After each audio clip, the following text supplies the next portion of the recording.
Next is the Rutherford model of atom. तो last video में हमने रदरफोर्ड मॉडल ऑफ एटम के experiment के बारे में पढ़ा था कि जो रदरफोर्ड ने अल्फ़ा स्कैटरिंग का जो एक्सपेरिमेंट किया था उस एक्सपेरिमेंट के बारे में हमने स्टडी की और कैसा ग्राफ हमारा आया, एंगल ऑफ स्कैटरिंग थीटा के बारे में हमने न्यूमेरिकल्स भी किए, कैसे जो हमारे नंबर ऑफ पार्टिकल्स हैं वो एंगल थीटा पे जो हैं वो हमारे डिपेंड करते हैं, वो हमने देखा और कुछ न्यूमेरिकल्स भी हमने देखे। तो next is the Rutherford model of atom कि रदरफोर्ड मॉडल उन्हें ये जो एक्सपेरिमेंट किया उसके बेसिस पे अपना जो मॉडल दिया उसे ही हम क्या कहते हैं, उसे ही हम रदरफोर्ड मॉडल ऑफ एटम कहते हैं। तो क्या क्या इसके जो मेन फीचर्स थे, इम्पोर्टेंट पॉइंट्स थे रदरफोर्ड मॉडल के। The essential features of Rutherford nuclear model of the atom और planetary model of atom are as follows. तो रदरफोर्ड मॉडल ऑफ एटम को हम प्लानिटरी मॉडल ऑफ एटम भी कहते हैं। इसका जो दूसरा नाम है वो है प्लानिटरी मॉडल ऑफ एटम। तो इसके जो इम्पोर्टेंट पॉइंट्स थे, तो पहला पॉइंट रदरफोर्ड ने क्या दिया, every atom consists of a central core called atomic nucleus in which the entire positive charge and almost entire mass of the atom is concentrated। ठीक है, तो पहला पॉइंट इसमें रदरफोर्ड ने बताया कि पूरे एटम के सेंटर में एक छोटा सा कोर होता है जिसको हम क्या कहते हैं, एटॉमिक न्यूक्लियस कहते हैं। और इसी न्यूक्लियस के अंदर जो पूरा पॉजिटिव चार्ज है एटम का वो उसके अंदर ही कंसंट्रेटेड होता है। तो पहला पॉइंट जो है रदरफोर्ड ने ये दिया। Second point is the size of the nucleus. Size of the nucleus, जो न्यूक्लियस का साइज़ है that is of the order of 10⁻⁻15 meter, which is very small as compared to the size of the atom which is of the order of 10⁻⁻10 meter। तो पहला point जो है Rutherford ने हमें ये बताया कि ये जो पूरा एटम होता है इसके बीच में एक बहुत छोटा सा कोर होता है, इस कोर को हम क्या कहते हैं, न्यूक्लियस कहते हैं। और इसी न्यूक्लियस के अंदर हमारा जो पॉजिटिव चार्ज है यानी कि जो प्रोटॉन है, जो पॉजिटिव चार्ज है वो हमारे इसी न्यूक्लियस के अंदर जो है वो लाई करते हैं। पूरा जो हमारे एटम का जो मोस्टली मास है वो इसी के अंदर हमारा लाई करता है। दूसरा पॉइंट हमारा बताया रदरफोर्ड ने कि जो न्यूक्लियस का साइज़ होता है वो 10⁻⁻15 मीटर होता है और जो एटम का साइज़ होता है वो 10⁻⁻10 मीटर होता है। Third point is the atomic nucleus is surrounded by number of electrons. कि जो हमारा न्यूक्लियस है that is surrounded by the number of electrons.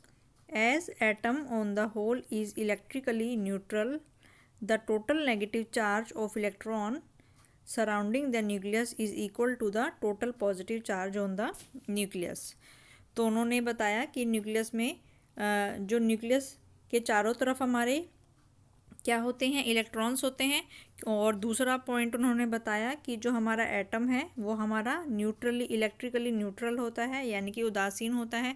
इसका मतलब कि जितना उसमें नेगेटिव चार्ज है उतना ही उसमें पॉजिटिव चार्ज होगा। तो टोटल नेगेटिव चार्ज इलेक्ट्रॉन्स का किसके बराबर होता है, total positive charge on the nucleus. यानी कि इलेक्ट्रॉन पे जितना नेगेटिव चार्ज होगा वो किसके बराबर है, न्यूक्लियस के पॉजिटिव चार्ज के बराबर होता है। और दीज इलेक्ट्रॉन्स, ये जो इलेक्ट्रॉन्स हैं ये कहाँ पे होते हैं, these electron revolve around the nucleus in various circular orbit as the planets around the sun. तो जिस तरह जो हमारे सन के चारों तरफ प्लैनेट जो हैं वो रिवॉल्व करते हैं उसी तरीके से इलेक्ट्रॉन्स जो हैं वो न्यूक्लियस के चारों तरफ जो है सर्कुलर ऑर्बिट्स में वो रिवॉल्व करते हैं। The centripetal force required by the electron for the revolution is provided by the electrostatic force of attraction between the electron and nucleus। ठीक है, तो उन्होंने कहा कि ये जो हमारा न्यूक्लियस है, न्यूक्लियस के चारों तरफ ये जो इलेक्ट्रॉन्स हमारे ऑर्बिट में जो है रिवॉल्व कर रहे हैं, तो इनको घुमाने के लिए यानी कि इनके रेवोल्यूशन के लिए हमें क्या चाहिए, एक सेंट्रीपिटल फोर्स चाहिए। वो सेंट्रीपिटल फोर्स कहाँ से आता है कि ये जो इलेक्ट्रॉन है जिसके पास नेगेटिव चार्ज है और न्यूक्लियस के पास जो पॉजिटिव चार्ज है, तो इनके बीच में जो फोर्स ऑफ अट्रैक्शन होगा वही फोर्स ऑफ अट्रैक्शन जो है सेंट्रीपिटल फोर्स प्रोवाइड करता है। तो ये जो रदरफोर्ड मॉडल के 4 पॉइंट इसके मेन पॉइंट थे रदरफोर्ड मॉडल के कि हमारा जो एटम है उस एटम के सेंटर में एक छोटा सा कोर होता है जिसको हम न्यूक्लियस कहते हैं, और सारा का सारा जो पॉजिटिव चार्ज है और सारा का सारा जो मास है वो हमारा न्यूक्लियस के अंदर ही है, लाई करता है। दूसरा हमने देखा कि जो न्यूक्लियस का साइज़ है वो 10⁻⁻15 मीटर होता है, और एटम का जो साइज़ है वो 10⁻⁻10 मीटर होता है, यानी कि न्यूक्लियस का साइज़ जो होता है बहुत ही स्मॉल होता है। और फिर उन्होंने बताया कि न्यूक्लियस के चारों तरफ जो इलेक्ट्रॉन्स हैं वो इसी तरीके से रिवॉल्व करते हैं जिस तरीके से हमारे जो प्लैनेट्स हैं वो हमारे सन के अराउंड चारों तरफ रिवॉल्व करते हैं। उसी तरह से इलेक्ट्रॉन्स जो हैं वो न्यूक्लियस के चारों तरफ सर्कुलर ऑर्बिट्स में रिवॉल्व करते हैं जिस तरीके से प्लैनेट्स जो हैं वो सन के चारों तरफ रिवॉल्व करते हैं। और जो हमारा एटॉमिक, क्योंकि जो एटम होता है वो हमारा इलेक्ट्रिकली न्यूट्रल होता है, यानी कि जितना उसमें नेगेटिव चार्ज होगा उतना ही उसमें पॉजिटिव चार्ज होगा, और नेगेटिव चार्ज जो होता है वो इलेक्ट्रॉन्स का होता है और पॉजिटिव चार्ज जो होता है वो न्यूक्लियस का होता है। फिर इसमें बताया है कि इलेक्ट्रॉन्स को घूमने के लिए या इलेक्ट्रॉन्स को रिवॉल्व कराने के लिए हमें सेंट्रीपिटल फोर्स की रिक्वायरमेंट होती है, और ये सेंट्रीपिटल फोर्स जो है that is provided by the electrostatic force of attraction between the electron and nucleus. ठीक है, जैसे कि ये हमारा न्यूक्लियस है, इसमें न्यूक्लियस में तो पॉजिटिव चार्ज है, और ये हमारा फर्स्ट ऑर्बिट है मान लो, इसमें ये अगर हमारा इलेक्ट्रॉन है, इलेक्ट्रॉन पे जो होता है ये नेगेटिव चार्ज है, तो इस न्यूक्लियस और इलेक्ट्रॉन के बीच में क्या होगा, इलेक्ट्रोस्टैटिक फोर्स ऑफ अट्रैक्शन होगा, यानी कि F E is the electrostatic force of attraction. और इलेक्ट्रोस्टैटिक फोर्स ऑफ अट्रैक्शन हमें पता है इन न्यूक्लियस और इलेक्ट्रॉन के बीच में हम इसकी वैल्यू को निकाल सकते हैं, कूलम फोर्स ऑफ अट्रैक्शन होगा, और that is equal to 1/4πε0 Q1 Q2/r²। तो हमें पता है कि दो चार्ज पार्टिकल के बीच में हमेशा फोर्स ऑफ अट्रैक्शन भी हो सकता है, रिपल्शन भी हो सकता है, जिसको हम कूलम फोर्स कहते हैं। तो न्यूक्लियस और इलेक्ट्रॉन के बीच में हमारा एट्रैक्टिव फोर्स होगा, और यही एट्रैक्टिव फोर्स जो है किसका काम करेगा, ये सेंट्रीपिटल फोर्स का काम करेगा। हमें पता है कि सेंट्रीपिटल फोर्स हमारा किसके बराबर होता है, mv²/r। तो किसी भी सर्कल, किसी भी ऑब्जेक्ट को रिवॉल्व कराने के लिए सेंट्रीपिटल फोर्स की ज़रूरत होती है। सेंट्रीपिटल फोर्स हमारा किसके बराबर होता है, सेंट्रीपिटल फोर्स जो होता है वो हमारा Fc होता है।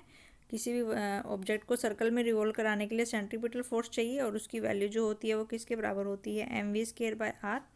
यानी कि इलेक्ट्रॉन को घुमाने के लिए हमें इतनी फोर्स की ज़रूरत होती है, और ये फोर्स हमारा कहाँ से आता है, ये फोर्स हमारा इलेक्ट्रॉन और न्यूक्लियस के फोर्स ऑफ अट्रैक्शन की वजह से आता है, वो जिसकी वैल्यू होती है 1/4πε0। इलेक्ट्रॉन का चार्ज होता है E, प्रोटॉन का चार्ज होता है, न्यूक्लियस का चार्ज भी अगर हम मान लें कि एक ही उसमें प्रोटॉन है, r²। तो इस तरीके से जो है हम इसकी वैल्यू को निकाल सकते हैं, यानी कि इलेक्ट्रॉन और न्यूक्लियस के बीच में जो फोर्स ऑफ अट्रैक्शन होता है वही फोर्स ऑफ अट्रैक्शन जो है उसको घुमाने का काम करता है, सेंट्रीपिटल फोर्स प्रोवाइड करने का काम करता है। नेक्स्ट है इसमें डिस्टेंस ऑफ क्लोजेस्ट अप्रोच। कि डिस्टेंस ऑफ क्लोजेस्ट अप्रोच क्या होता है, as alpha particle approaches the nucleus the electrostatic force of repulsion due to the nucleus increases and the kinetic energy of the alpha particle goes on converting into the electrostatic potential energy। तो जैसे जैसे हमारा alpha particle जो है, जैसे जैसे हमारा alpha particle जो है न्यूक्लियस के नज़दीक पहुंचता है तो हमारा जो फोर्स ऑफ रिपल्शन है वो हमारा इंक्रीज़ होता जाता है, फोर्स ऑफ रिपल्शन जो है वो हमारा इंक्रीज़ हो जाता है, और जो इलेक्ट्रॉन की जो हमारी काइनेटिक एनर्जी है अल्फ़ा पार्टिकल की वो किस में कन्वर्ट हो जाती है, that convert into the electrostatic potential energy. At a certain distance r0 from the nucleus whole of the kinetic energy of the alpha particle converts into the electrostatic potential energy and alpha particle cannot go further. This distance is called the distance of closest approach। ठीक है, तो इसने ये कहा है कि जैसे कि मान लो यहाँ पे ये हमारा अल्फ़ा पार्टिकल है और ये हमारा न्यूक्लियस है, तो अल्फ़ा पार्टिकल पे जो चार्ज होता है हमारा कितना चार्ज होता है 2e, और ये जो हमारा गोल्ड का जो एटम है इसका जो चार्ज होता है Ze। ठीक है, अल्फ़ा पार्टिकल का जो चार्ज है वो 2e है, और जो ये हमारा गोल्ड एटम है इसका चार्ज हमारा Ze है। तो जब ये दोनों हमारे दूर दूर हैं तो ये भी जो है ये भी हमारा पॉजिटिव चार्ज है और ये भी हमारा पॉजिटिव चार्ज है। तो इसमें क्या होगा, फोर्स ऑफ रिपल्शन होगा। दोनों ही पॉजिटिव चार्ज हैं तो इसमें फोर्स ऑफ रिपल्शन होगा। ठीक है, तो इसमें जो होगा हमारा फोर्स ऑफ रिपल्शन होगा। तो जैसे ही फिर हम इसको और नज़दीक लेके आते हैं, अब हम अल्फ़ा पार्टिकल को और भी ज़्यादा नज़दीक ले आए। तो पहले ये अल्फ़ा पार्टिकल दूर है तो फोर्स ऑफ रिपल्शन कम होगा। अब हम इसको जो है और भी ज़्यादा दूर, अब हम इसको जो है, ये हमारा गोल्ड न्यूक्लियस है Ze। अब अल्फ़ा पार्टिकल जो है हम इसको और भी ज़्यादा नज़दीक ले आए तो हमारा जो इनका डिस्टेंस हमने कम कर दिया, तो जो इनका फोर्स ऑफ रिपल्शन है, इनका जो फोर्स ऑफ रिपल्शन है वो भी हमारा क्या हो जाएगा, बढ़ जाएगा। जैसे जैसे हम अल्फ़ा पार्टिकल को गोल्ड न्यूक्लियस के पास लाते जाएंगे वैसे वैसे हमारा फोर्स ऑफ रिपल्शन बढ़ जाएगा, क्योंकि डिस्टेंस कम हो रहा है तो फोर्स की वैल्यू जो है वो बढ़ रही है। और ऐसे ही फिर हम जब हम इसको और ज़्यादा नज़दीक लेके आएंगे अल्फ़ा पार्टिकल को, तो मान लो हम इसको और ज़्यादा नज़दीक ले आए यहाँ पे अल्फ़ा पार्टिकल को, तो ये हमारा 2e है अल्फ़ा पार्टिकल। तो यहाँ पे डिस्टेंस जो है हमारा बहुत ही ज़्यादा कम हो गया है, तो फोर्स ऑफ रिपल्शन की वैल्यू जो है वो बहुत ही ज़्यादा बढ़ जाती है। फोर्स ऑफ रिपल्शन की वैल्यू बहुत ज़्यादा बढ़ जाती है। तो यही इसमें बताया गया है कि जैसे जैसे हम अल्फ़ा पार्टिकल को अपने गोल्ड न्यूक्लियस के पास लेके जाते हैं न्यूक्लियस, तो हमारा जो फोर्स ऑफ रिपल्शन है वो हमारा बढ़ जाता है और इलेक्ट्रॉन की जो काइनेटिक एनर्जी है वो किस में कन्वर्ट हो जाती है, वो पोटेंशियल एनर्जी में कन्वर्ट हो जाती है, क्योंकि फोर्स ऑफ रिपल्शन बढ़ गया है। ठीक है, तो यानी कि पहले यहाँ पे फोर्स ऑफ रिपल्शन कम था तो इलेक्ट्रॉन जो है वो यहाँ पे जो अल्फ़ा पार्टिकल है वो जल्दी जल्दी जाने की कोशिश करता है, लेकिन जैसे ही ये हमारे यहाँ पे पहुँच जाता है तो फोर्स ऑफ रिपल्शन इंक्रीज़ हो गया, तो इसकी जो जाने की जो स्पीड है वो कम हो जाएगी, यानी कि इसकी काइनेटिक एनर्जी जो है वो कम हो जाएगी। जैसे फिर ये और नज़दीक पहुँचता है तो इसका फोर्स ऑफ रिपल्शन इंक्रीज़ हो जाता है, तो इसकी जो स्पीड है वो और भी ज़्यादा कम हो जाती है। तो जैसे जैसे हमारा अल्फ़ा पार्टिकल गोल्ड न्यूक्लियस के पास पहुँच रहा है तो रिपल्शन बढ़ रहा है, और रिपल्शन के बढ़ने की वजह से उसकी जो स्पीड है वो धीरे धीरे कम हो जाती है, और स्पीड के कम होने की वजह से उसकी जो काइनेटिक एनर्जी है वो धीरे धीरे कम हो जाती है, और वो काइनेटिक एनर्जी जो है वो किस में चेंज हो जाती है, वो काइनेटिक एनर्जी पोटेंशियल एनर्जी में चेंज हो जाती है। और इस पोटेंशियल एनर्जी को हम क्या कहते हैं, इलेक्ट्रोस्टैटिक पोटेंशियल एनर्जी। फिर एक डिस्टेंस हमारा ऐसा आता है, एक डिस्टेंस हमारा ऐसा आता है कि जब सारी की सारी जो काइनेटिक एनर्जी है अल्फ़ा पार्टिकल की वो किस में कन्वर्ट हो जाती है, इलेक्ट्रोस्टैटिक पोटेंशियल एनर्जी में कन्वर्ट हो जाती है। एक डिस्टेंस हमारा ऐसा आता है, उस डिस्टेंस को हम क्या कहते हैं, r0 कहते हैं, और ये हमारा ऐसा डिस्टेंस है जब इलेक्ट्रॉन की सारी काइनेटिक एनर्जी जो है वो किस में कन्वर्ट हो जाती है, उसकी पोटेंशियल एनर्जी में कन्वर्ट हो जाती है। और ये एक ऐसा डिस्टेंस होता है जिसको हम क्या कहते हैं, डिस्टेंस ऑफ क्लोजेस्ट अप्रोच। इसको हम क्या कहते हैं, डिस्टेंस ऑफ क्लोजेस्ट अप्रोच, यानी कि इस डिस्टेंस में, इसका मतलब क्या है, ये एक ऐसा डिस्टेंस है कि alpha particle can not go further close to the nucleus. Alpha particle nucleus के इससे ज़्यादा क्लोज नहीं जा सकता। इसी डिस्टेंस को हम क्या कहते हैं, डिस्टेंस ऑफ क्लोजेस्ट अप्रोच। ठीक है, जैसे हमने देखा कि यहाँ पे ये न्यूक्लियस है, तो पहले हमारा जो अल्फ़ा पार्टिकल था वो यहाँ पे था, हमारा ये अल्फ़ा पार्टिकल यहाँ पे था, काफ़ी दूर दूर हैं, तो इन दोनों, ये भी पॉजिटिव चार्ज है और ये भी पॉजिटिव चार्ज है, दोनों के बीच में फोर्स ऑफ रिपल्शन अभी इस टाइम कम है क्योंकि अल्फ़ा पार्टिकल हमारा काफ़ी दूर है। तो धीरे धीरे फिर ये इसके नज़दीक आ रहा है, फिर जब मान लो ये यहाँ पे पहुँच गया हमारा अल्फ़ा पार्टिकल, तो डिस्टेंस कम हो गया, तो इस केस में फोर्स ऑफ रिपल्शन की वैल्यू जो है वो बढ़ गई है। ठीक है, लेकिन और स्पीड जो है इसकी धीरे धीरे कम हो रही है। तो मान लो हम फिर अल्फ़ा पार्टिकल को और ज़्यादा नज़दीक ले आए, तो अल्फ़ा पार्टिकल हमारा यहाँ पे आ गया, अब फोर्स ऑफ रिपल्शन जो है और भी ज़्यादा बढ़ गया, तो इसकी जो स्पीड है वो भी कम हो जाएगी और इसकी काइनेटिक एनर्जी कम हो जाएगी। तो एक टाइम ऐसा आएगा कि मान लो हम यहाँ पे पहुँच गए इस वाले डिस्टेंस पे, तो ये वाला जो डिस्टेंस होगा, इस डिस्टेंस को हम कहते हैं r0, distance of closest approach, यानी कि ये वाला जो अल्फ़ा पार्टिकल जो है इतने डिस्टेंस तक ही पहुंच सकता है न्यूक्लियस के पास, ये इतने डिस्टेंस तक ही पहुंच सकता है। ये मैक्सिमम डिस्टेंस है कि ये न्यूक्लियस के पास पहुंच सकता है, क्योंकि बार बार फोर्स ऑफ रिपल्शन इंक्रीज़ हो रहा है।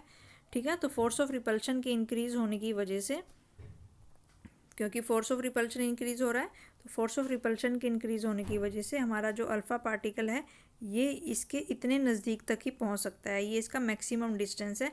और इसी को हम क्या कहते हैं, डिस्टेंस ऑफ क्लोजेस्ट अप्रोच, यानी कि इतने डिस्टेंस के आगे अगर ये न्यूक्लियस अल्फ़ा पार्टिकल हमारा नहीं जा सकता। यानी कि अगर ये आर नोट है मान लो, तो ये अल्फ़ा पार्टिकल यहाँ पे नहीं आ सकता। ये अल्फ़ा पार्टिकल का मैक्सिमम डिस्टेंस है, यानी कि अल्फ़ा पार्टिकल अगर हमारा यहाँ पे है, अगर मान लो ये हमारा आर नोट है, यहाँ पे मान लो ये अगर हमारा आर नोट है, तो जो अल्फ़ा पार्टिकल है मान लो वो कहाँ तक आ सकता है, वो यहाँ से लेके यहाँ तक ही आ सकता है बस। वो अल्फ़ा पार्टिकल यहाँ से लेके यहाँ तक नहीं आ सकता, ये यहाँ से लेके यहाँ तक नहीं आ सकता। तो आर नोट जो है वो डिस्टेंस ऑफ क्लोजेस्ट अप्रोच है, यानी कि वो जो अल्फ़ा पार्टिकल है वो न्यूक्लियस के इतने ही नज़दीक आ सकता है। तो ये जो डिस्टेंस है, इसे डिस्टेंस को हम क्या कहते हैं, डिस्टेंस ऑफ क्लोजेस्ट अप्रोच, यानी कि न्यूक्लियस के ये कितने नज़दीक तक पहुंच सकता है। क्योंकि न्यूक्लियस पे भी पॉजिटिव चार्ज है, अल्फ़ा पार्टिकल पे भी पॉजिटिव चार्ज है, इसलिए फोर्स ऑफ रिपल्शन की वजह से न्यूक्लियस जो है उस पर रिपल्सिव फोर्स लगाता है, जिसकी वजह से उसकी काइनेटिक एनर्जी तो धीरे धीरे कम हो रही है और पोटेंशियल एनर्जी जो है वो धीरे धीरे इंक्रीज़ हो जाती है। तो आर नोट हमारा ऐसा डिस्टेंस है जहाँ पे सारी की सारी काइनेटिक एनर्जी जो है वो किस में कन्वर्ट हो जाती है, सारी की सारी काइनेटिक एनर्जी जो है वो पोटेंशियल एनर्जी में कन्वर्ट हो जाती है। और अल्फ़ा पार्टिकल जो है इससे ज़्यादा नज़दीक न्यूक्लियस के नहीं जा सकता। ये ऐसा पॉइंट होता है जहाँ पे सारी की सारी काइनेटिक एनर्जी पोटेंशियल एनर्जी में कन्वर्ट हो जाती है, और इसी पॉइंट को हम क्या कहते हैं, डिस्टेंस ऑफ क्लोजेस्ट अप्रोच, यानी कि अल्फ़ा पार्टिकल इससे ज़्यादा न्यूक्लियस के क्लोज नहीं जा सकता। इस पॉइंट पे सारी की सारी काइनेटिक एनर्जी जो है अल्फ़ा पार्टिकल की वो पोटेंशियल एनर्जी में कन्वर्ट हो जाती है। तो अगर हम यहाँ पे निकालें डिस्टेंस ऑफ क्लोजेस्ट अप्रोच में, अगर हम यहाँ पे निकालें कि इसका क्या फॉर्मूला आएगा, डिस्टेंस ऑफ क्लोजेस्ट अप्रोच में अभी हमने देखा कि जो इलेक्ट्रॉन की अल्फ़ा पार्टिकल की जो काइनेटिक एनर्जी है वो किसके बराबर होनी चाहिए, उसकी पोटेंशियल एनर्जी के बराबर होनी चाहिए। ठीक है, तो हमें पता है कि काइनेटिक एनर्जी को, अगर काइनेटिक एनर्जी को हम कौन से सिंबल से लिखें, काइनेटिक एनर्जी को हमने लिख दिया के से, और पोटेंशियल एनर्जी हमें पता है किसके बराबर होती है, हमें पता है कि ये जो पोटेंशियल एनर्जी है इलेक्ट्रॉन का, जो हमने कूलम फोर्स होता है, कूलम फोर्स का फॉर्मूला हमें पता है 1/4πε0 Q1 Q2 अपॉन r²। तो ये हमारा कूलम फोर्स होता है। ठीक है, अब यहाँ पे जो Q1 है ये अल्फ़ा पार्टिकल का चार्ज है, Q1 जो है ये अल्फ़ा पार्टिकल का चार्ज है, जो किसके बराबर होता है, 2 अल्फ़ा के बराबर होता है।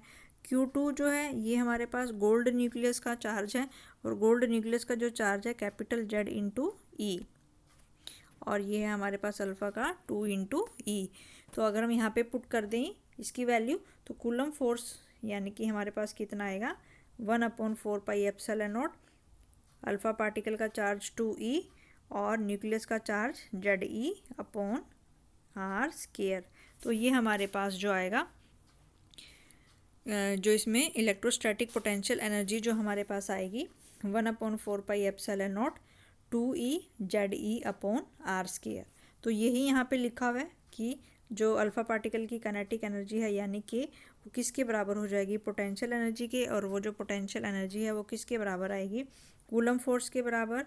तो ये आ जाएगी हमारी 1/4πε0।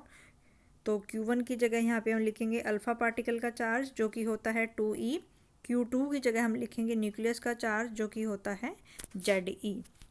तो यहाँ पे बताया गया है कि जो अल्फ़ा पार्टिकल का चार्ज होता है वो 2e होता है प्लस 2e, और जो गोल्ड न्यूक्लियस का जो चार्ज है वो है हमारे पास Ze, और Z जो है उसका एटॉमिक नंबर, यानी कि उसमें कितने नंबर ऑफ़ प्रोटॉन्स हैं या कितने नंबर ऑफ़ इलेक्ट्रॉन्स हैं। तो डिस्टेंस ऑफ क्लोजेस्ट अप्रोच में यहाँ पे हमने क्या लिया है, यहाँ पे हमारे पास R नोट है, तो ये R नोट की वैल्यू जो है वो हमें फाइंड आउट करनी है। तो पोटेंशियल एनर्जी का जो फॉर्मूला आएगा यहाँ पे हमारे पास, हाँ पोटेंशियल एनर्जी का जो फॉर्मूला होता है वो होता है हमारे पास 1/4πε0 Q1 Q2 अपॉन R। ये हमारे पास पोटेंशियल एनर्जी का फॉर्मूला होता है। दो पार्टिकल्स की जो पोटेंशियल एनर्जी होती है 1/4πε0 Q1 Q2 अपॉन R। ठीक है, तो पोटेंशियल एनर्जी में Q1 की जगह हम क्या लिख लेंगे, यहाँ पे Q1 की जगह जो हो जाएगा 2E हो जाएगा और Q2 की जगह हो जाएगा ZE। तो हमारी जो पोटेंशियल एनर्जी आएगी वो आएगी 1/4πε0। Q1 की जगह आएगा 2E और Q2 की जगह आएगा ZE अपॉन R, और R की जगह हम यहाँ पे क्या यूज़ करेंगे, R0। तो R0 is the distance of closest approach, 2E is the charge on the alpha particle and ZE is the charge on gold nucleus। तो यहाँ से हमें R0 की वैल्यू निकालनी है, क्योंकि हमें यहाँ पे किसकी वैल्यू चाहिए, डिस्टेंस ऑफ क्लोजेस्ट अप्रोच, यानी कि हम यहाँ पे R0 की वैल्यू जो है वो फाइंड आउट करना चाहते हैं। तो इस वाले फॉर्मूले से जो हमारे पास R0 की वैल्यू आ जाएगी, तो ये हो जाएगा हमारे पास, क्रॉस मल्टीप्लाई कर लेंगे तो R0 जो आ जाएगा that is equal to 1/4πε0 2ZE² by K, जहाँ पे के जो है वो काइनेटिक एनर्जी है। तो हमारे पास जो R0 की वैल्यू आएगी 1/4πε0, जो हमारे पास R0 आएगा, R0 is the distance of closest approach, यानी कि अल्फ़ा पार्टिकल न्यूक्लियस के कितने ज़्यादा मैक्सिमम डिस्टेंस तक जा सकता है, उसके कितना मैक्सिमम वो जा सकता है, उस पॉइंट पे सारी की सारी काइनेटिक एनर्जी जो है पोटेंशियल एनर्जी में कन्वर्ट हो गई है। तो R0 की वैल्यू हमारे पास आई है 1/4πε0 2ZE² अपॉन हाफ mv²। और हाफ mv² क्या है, ये जो है this is the kinetic energy. Half mv² जो होती है वो काइनेटिक एनर्जी के बराबर होती है। तो m जो है मास ऑफ अल्फ़ा पार्टिकल हो गया यहाँ पे, v जो है वो वेलोसिटी ऑफ अल्फ़ा पार्टिकल है।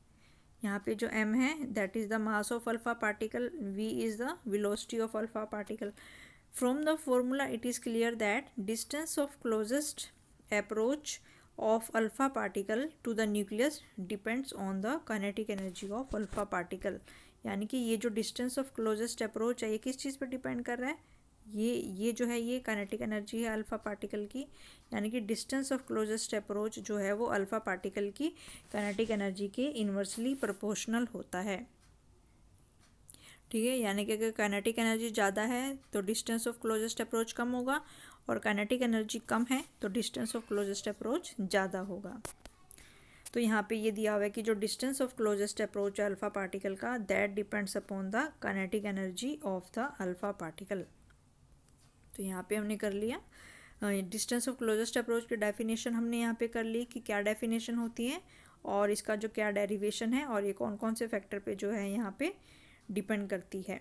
इसके बाद नेक्स्ट क्वेश्चन इसमें हमें दिया गया है, in a head on collision एक कोलिजन हो रहा है किस किस के बीच में, between an alpha particle and gold nucleus. Alpha particle और गोल्ड न्यूक्लियस के बीच में हेड ऑन कोलिजन हो रहा है, and closest distance of approach is 4 × 10⁻⁻14 metre. तो हमें क्या दिया हुआ है, डिस्टेंस ऑफ क्लोजेस्ट अप्रोच दिया हुआ है जिसकी वैल्यू किसके बराबर है, 4 × 10⁻⁻14 मीटर के बराबर है। Calculate the initial kinetic energy of the alpha particle. तो अल्फ़ा पार्टिकल की इनिशियल काइनेटिक एनर्जी हमें निकालनी है। हमें जो है क्या दिया हुआ है, यहाँ पे क्लोजेस्ट अप्रोच की वैल्यू दी गई है, हमें यहाँ पे R0 की वैल्यू जो है वो दी गई है, और हमें किसकी वैल्यू निकालनी है, हमें काइनेटिक एनर्जी की वैल्यू निकालनी है। तो हम इसमें कौन सा फॉर्मूला यूज़ करेंगे, हम इसमें ये वाला फॉर्मूला यूज़ करेंगे, R0 is equal to 1/4πε0 2ZE² upon half mv², जो कि हमारी काइनेटिक एनर्जी होती है। तो यहाँ हमें काइनेटिक एनर्जी निकालनी है और हमें R0 की वैल्यू गिवन है। तो सिंपल है फॉर्मूला, हम सिर्फ वैल्यूज़ पुट कर देंगे। तो R0 की जो वैल्यू गिवन है हमें, ये वैल्यू हमें गिवन है। एटॉमिक नंबर जो हमारा गोल्ड न्यूक्लियस के लिए होता है वो 79 होता है, और यहाँ पे हम वैल्यू पुट कर देंगे काइनेटिक एनर्जी के लिए। तो यहाँ पे हो जाएगा 2EZE अपॉन 4πε0 R0, तो 2ZE² अपॉन 4πε0 R0। सारी वैल्यूज़ हम यहाँ पे पुट कर देंगे। 2Z की जगह 79 और E की जगह इलेक्ट्रॉन का जो चार्ज होता है 1.6 × 10⁻⁻19², और 1/4πε0 की जगह इसकी वैल्यू आ जाएगी आपकी 9 × 10⁻⁹, और आर नोट की जो वैल्यू है वो है हमारे पास 4 × 10⁻14। तो इसको सॉल्व करके जो आंसर आएगा वो आएगा हमारा 9.1 × 10⁻13 जूल, यानी कि अल्फ़ा पार्टिकल की काइनेटिक एनर्जी जो हम यहाँ से निकाल सकते हैं। तो ये जो टॉपिक है डिस्टेंस ऑफ क्लोजेस्ट अप्रोच, ये डिस्टेंस ऑफ क्लोजेस्ट अप्रोच हमारा इम्पोर्टेंट है और इससे जो न्यूमेरिकल हैं वो भी हमारे एग्ज़ाम में आते हैं।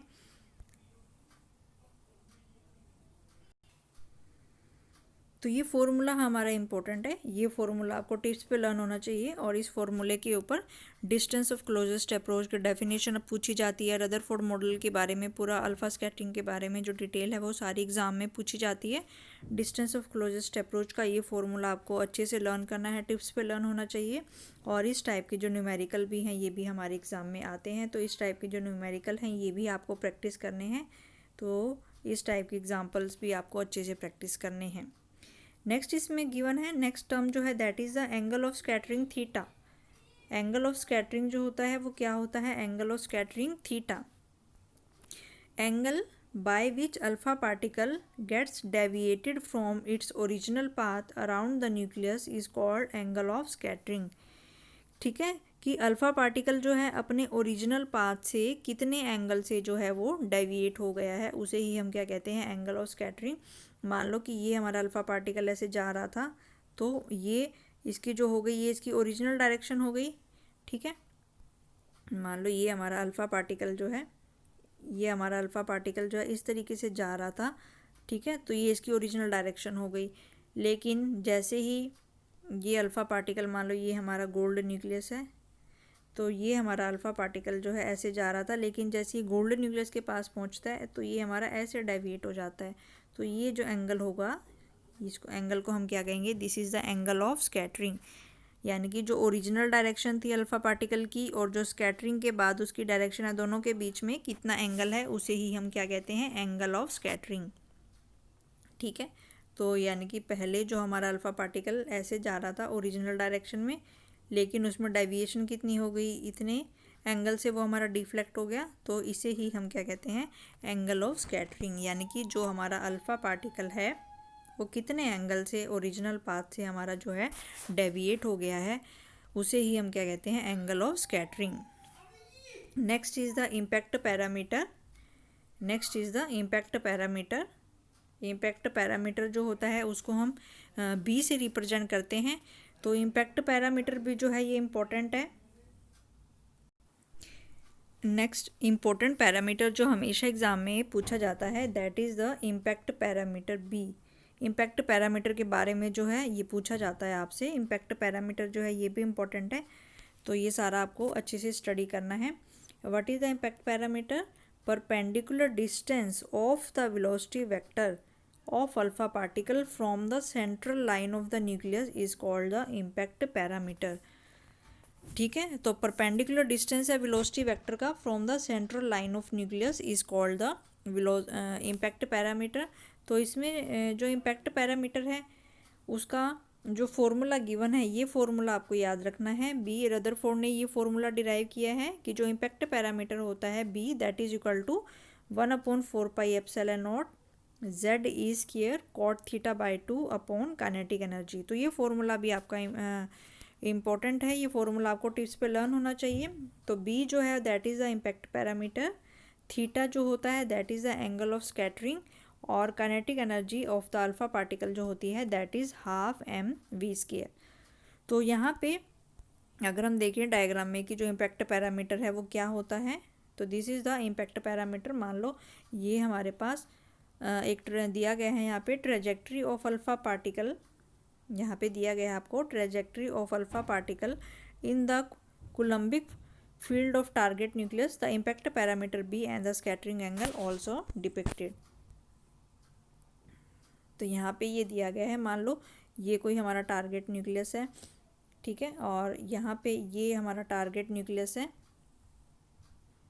और मान लो ये हमारी सेंट्रल लाइन है, ठीक है, और हमारा जो इलेक्ट्रॉन है वो हमारा कहाँ पे आ रहा है, अल्फ़ा पार्टिकल है वो अगर हमारा यहाँ पे आ रहा है, तो ये वाला जो डिस्टेंस होगा, ये डिस्टेंस हमारा क्या कहलाएगा, that is the impact parameter, that is the perpendicular distance of velocity vector from the central line.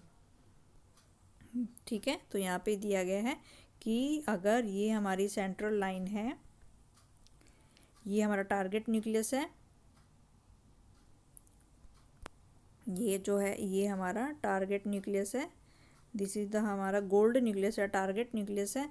और अगर हम इसकी सेंट्रल लाइन बनाएं तो ये हमारी इसकी सेंट्रल लाइन होगी।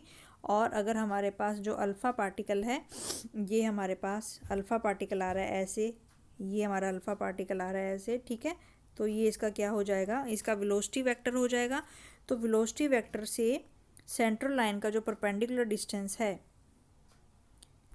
ये हमारा वेलोसिटी वेक्टर हो गया, और ये हमारा जो है ये वेलोसिटी वेक्टर हो गया, और ये हमारा जो है ये हमारी सेंट्रल लाइन हो गई।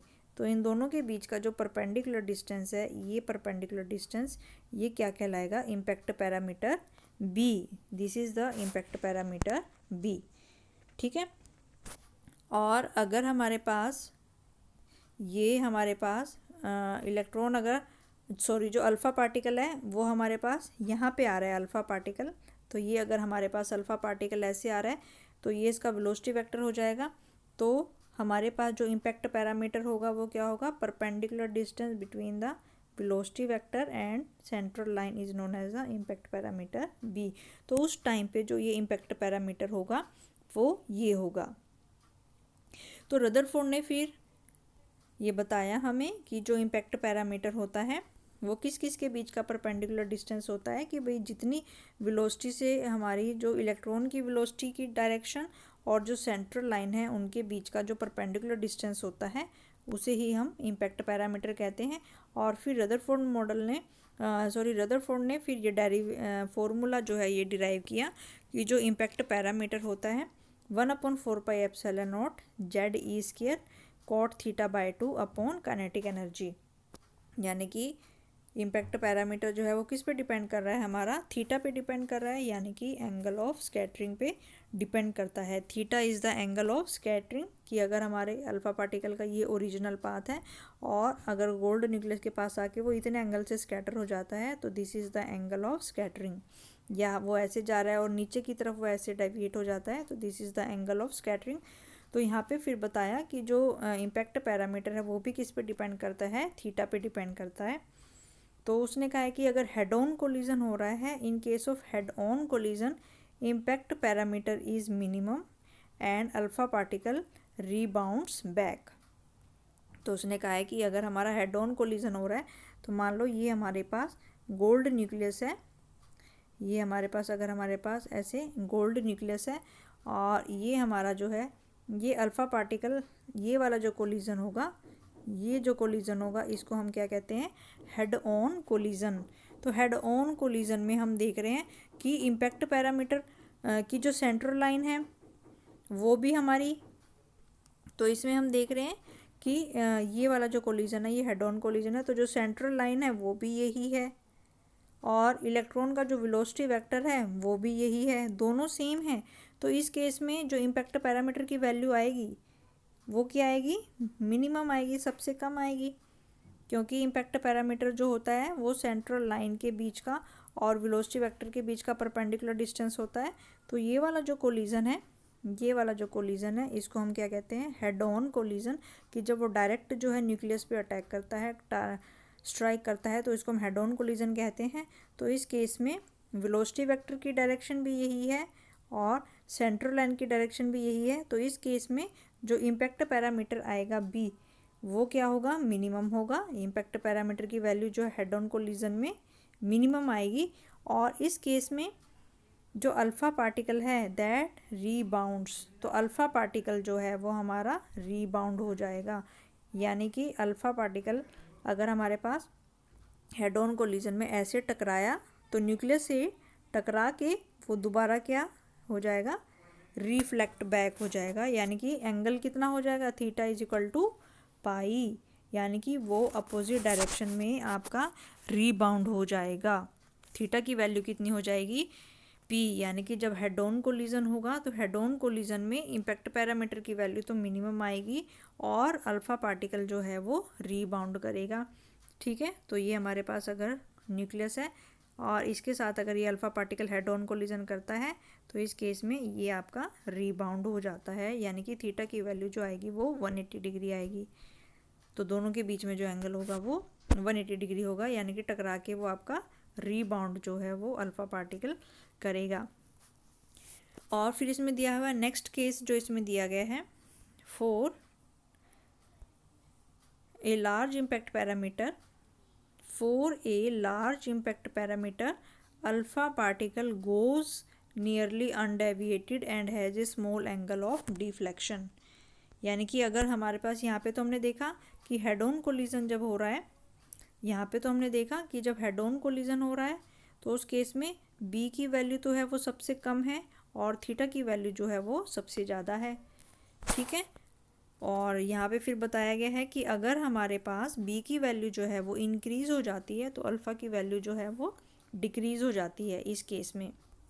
तो मान लो यहाँ पे अगर हमारे पास कोई ये इसमें बताया गया, फिर ये अगर हमारे पास कोई टारगेट न्यूक्लियस है ZE और यहाँ पे अगर हमारे पास कोई अल्फ़ा पार्टिकल जा रहा है, ठीक है, और ये जो है ये इसकी सेंट्रल लाइन है मान लो, तो ये जो इसका इम्पैक्ट पैरामीटर होगा ये b, तो इम्पैक्ट पैरामीटर तो इस केस में बहुत ज़्यादा है, लेकिन क्योंकि ये जो अल्फ़ा पार्टिकल है काफ़ी दूर से निकल रहा है, अल्फ़ा पार्टिकल जो है इस न्यूक्लियस से काफ़ी दूर से निकल रहा है, तो इस न्यूक्लियस का इम्पैक्ट जो है इस अल्फ़ा पार्टिकल के ऊपर बहुत कम होगा और ये पार्टिकल जो है अल्फ़ा पार्टिकल ये ऑलमोस्ट क्या जाएगा, ऑलमोस्ट स्ट्रेट लाइन में जाएगा या फिर इसमें बहुत ही कम एंगल का स्कैटरिंग होगी, ठीक है।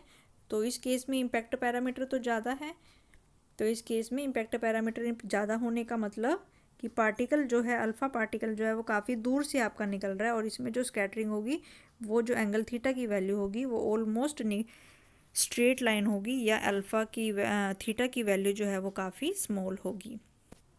तो इसमें हमने देखा कि जब b की वैल्यू ज़्यादा है तो b की वैल्यू ज़्यादा होने का मतलब कि इम्पैक्ट पैरामीटर ज़्यादा है, इम्पैक्ट पैरामीटर ज़्यादा होने का मतलब कि ये जो अल्फ़ा पार्टिकल है ये काफ़ी दूर से निकल रहा है और काफ़ी दूर से निकल रहा है तो ऑलमोस्ट स्कैटरिंग के बाद भी वो क्या जाएगा आपका स्ट्रेट लाइन में जाएगा या थीटा की वैल्यू जो होगी वो काफ़ी स्मॉल होगी।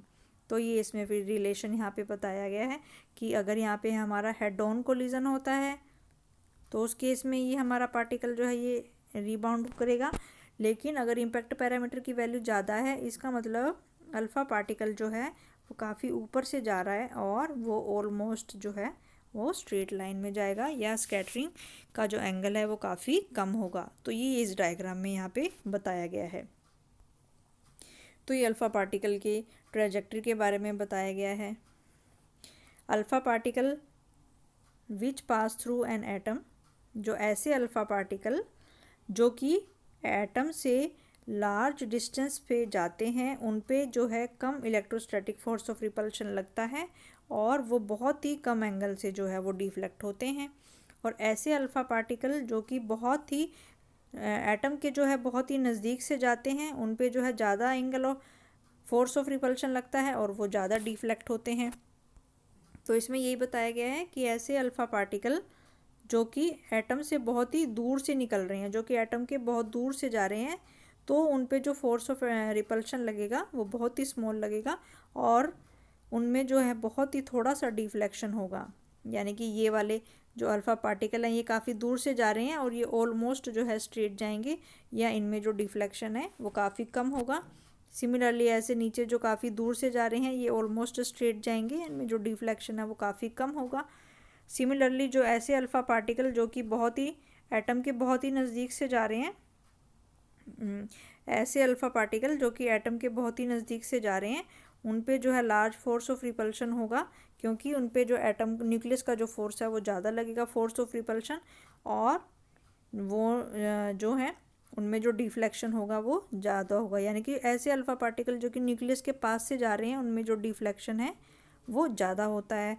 और ऐसे अल्फ़ा पार्टिकल जो कि बिल्कुल हेड ऑन कोलिजन करते हैं, ऐसे alpha particle which travel towards the nucleus directly, जो कि हेड ऑन कोलिजन के लिए जा रहे हैं, पहले वो क्या करेंगे स्लो डाउन होंगे, फिर स्लो डाउन होने के बाद वो रेस्ट में आ जाएंगे and then after being deflected through the 180 degree retrace their path.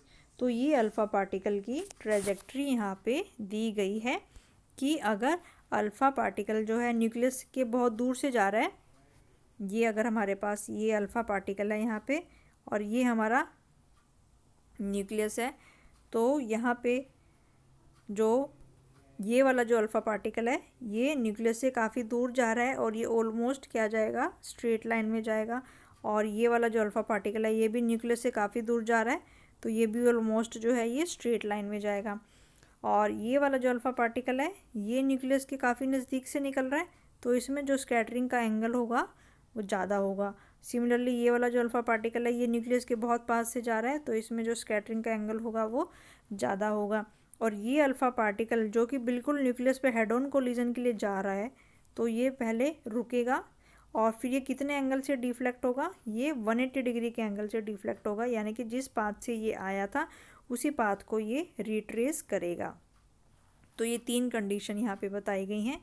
पहला जो है जो कि न्यूक्लियस से बहुत दूर से जा रहे हैं उनमें जो एंगल ऑफ स्कैटरिंग होगी वो काफ़ी कम होगी, जो न्यूक्लियस के बहुत नज़दीक से जा रहे हैं उनमें एंगल ऑफ स्कैटरिंग ज़्यादा होगी, और जो बिल्कुल हेड ऑन कोलिजन के लिए जा रहे हैं, जो न्यूक्लियस के बिल्कुल हेड ऑन कोलिजन के लिए जा रहे हैं, वो टकरा के दोबारा अपने पाथ को क्या करते हैं, अपने पाथ को रिट्रेस करते हैं। तो ये 3 कंडीशन यहाँ पे दिखाई गई है, क्योंकि जो न्यूक्लियस से काफ़ी दूर जा रहे हैं उनमें जो फोर्स ऑफ अट्रैक्शन होता है, रिपल्शन, वो काफ़ी कम लगता है, इसलिए उनमें डिफ्लेक्शन काफ़ी कम होता है। और जो न्यूक्लियस के पास से जाते हैं उनमें ज़्यादा न्यूक्लियस ज़्यादा फोर्स लगाती है डिफ्लेक्शन का, रिपल्शन का, उसकी वजह से उनमें डिफ्लेक्शन ज़्यादा होती है। और जो हेड ऑन कोलिजन में आ रहे हैं और उनमें वो जो है 180 डिग्री से अपने पाथ को रिट्रेस करते हैं। तो ये यहाँ पे ट्रेजेक्ट्री ऑफ अल्फ़ा पार्टिकल के बारे में बताया गया है।